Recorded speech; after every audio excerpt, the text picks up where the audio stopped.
Artificial intelligence has been a concern for economists and the general public for as long as computers have been able to perform basic tasks beyond simple calculations. The Skynet apocalypse is not an impossibility. When tasked with playing a game of Tetris, multiple modern AI programs have just learned to pause the game or shut it down because they realise they can't lose if the game isn't running.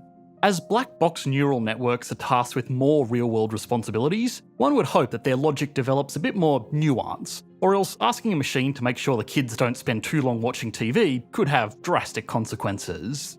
Now, even if everything works exactly as intended, automation can still cause a lot of problems, and one of the ones that people are most worried about is what happens to our jobs once machines can perform them better than we can.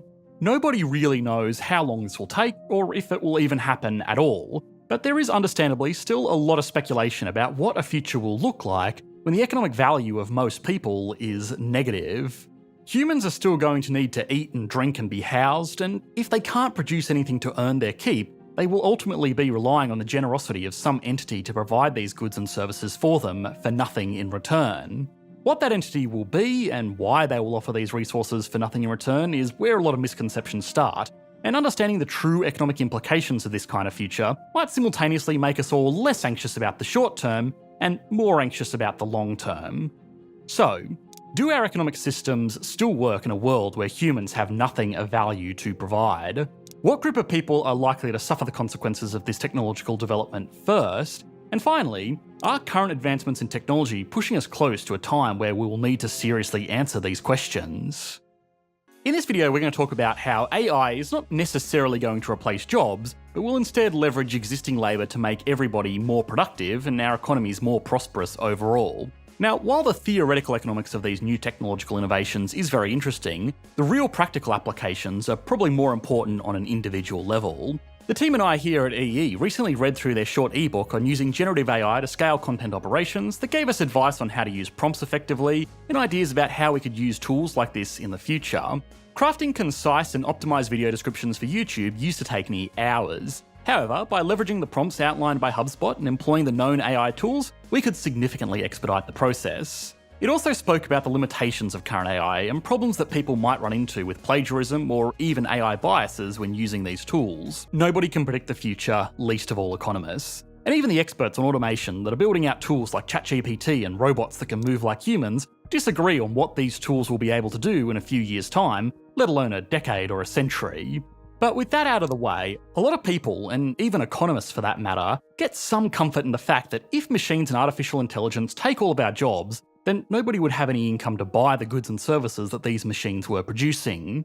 Governments, or maybe even the businesses themselves that invest into fully automating the production process, would be forced to provide people with some kind of income, or their business would have nobody left to sell to and would make no profit. The most popular proposal is a universal basic income, which is a guaranteed payment made to everybody in economies so that they can continue to live and, most importantly, consume. The money to fund these payments would be raised by taxing the companies making trillions of dollars off their fully automated supply of goods and services. Consumers do play a very important role in our modern economies. Their spending basically works as a voting system to determine what goods and services get provided and what ones don't. If lots of people buy burgers and a lot of people buy pizzas, then more businesses will start providing burgers and pizza joints will close down, freeing up real estate and ingredients for more burger joints. The question of what should be produced with the world's limited resources is one of the most fundamental in all of economics. Giving consumers a way to store value and use it to decide what is provided is one of the most effective ways to make sure the economy is providing optimal outcomes for all participants. But, and I really wish there was a nice way to put this, our current economic systems don't care about the decisions of people that don't produce value. Take the following thought experiment. Imagine a hypothetical future where perfect humanoid robots are combined with artificial general intelligence that is as independent as any real person. The robots are expensive, but only cost as much as an average worker's annual salary, and their ongoing maintenance and energy costs are less than $1 an hour. This is basically the ultimate piece of capital for organisations to invest in, and they would because it effectively pays for itself after the first year. Slowly, companies would replace all of their workers with these machines, and the companies that didn't adopt or couldn't afford the investment would be outcompeted by these organisations that could, and can now offer cheaper goods and services because they don't have to pay wages. In this hypothetical, let's say it only takes a decade before unemployment reaches 100%, and nobody can find work because it's simply more competitive to get machines to do all of the tasks that people do. People will have to rely on welfare to afford anything. In the short term, this could be funded by taxes raised on the new super productive, fully automated companies, but in the long term, it will be a real challenge to get companies to continue paying taxes. Without the need to access a labour force, companies could set up their operations in whatever country gave them the best deal on their taxes. This would create a race towards the bottom and make it extremely difficult for welfare to be funded through regular tax revenues. Governments could also tax the third factor of production, which is land. The fully automated companies are still going to need room to harvest resources and conduct their operations, but this will be difficult without also taxing the rest of the population that doesn't have a job but just needs somewhere to live. Eventually, if profit-driven companies can replace their entire workforce with machines, then large parts of the population will have very limited or no income at all, which kinda sounds like it defeats the purpose, because then who will the companies sell their goods and services to make profits in the first place? Well, they can sell them to the few people that own the companies. If someone owned an army of machines, they could just directly get those machines to produce anything they wanted. Chances are the machine owners in this hypothetical future would still use markets to trade goods and services amongst themselves, but there would be no need for the unemployed masses to be involved in this exchange of value at all, because they provide no value to trade with. The goods and services that these companies produce would slowly shift from everyday consumer products to extremely high-end goods demanded by the tiny share of people in the world that own enough of the companies to live off dividends. The lives of these people would become extraordinarily luxurious, just the same as the lives of billionaires today would be unthinkable to even the greatest kings and business tycoons of a century ago. But for everybody else, it could get pretty bleak.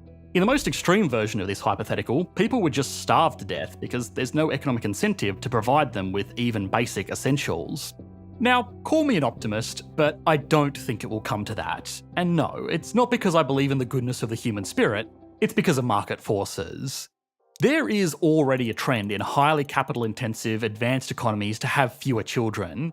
These are the economies where people are paid the most, so will be the most logical place to start automating jobs. Today, most advanced economies are only maintaining their populations through immigration. Some birth rates are so low that not having enough people to perform important roles in the economy is going to be a major issue in as little as a decade. People are having less children because it is no longer economically advantageous to have them, and in most advanced economies, it's actually becoming quite expensive.